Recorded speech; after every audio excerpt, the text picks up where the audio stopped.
আজ আমরা এসেছি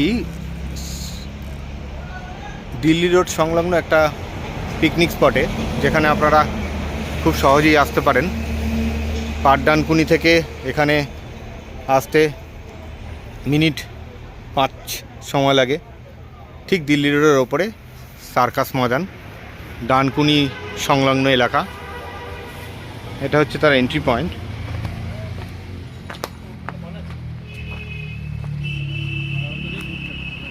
এখানে কিছু বাগান আছে, যেই বাগানগুলো আলাদা আলাদাভাবে প্লট করে করে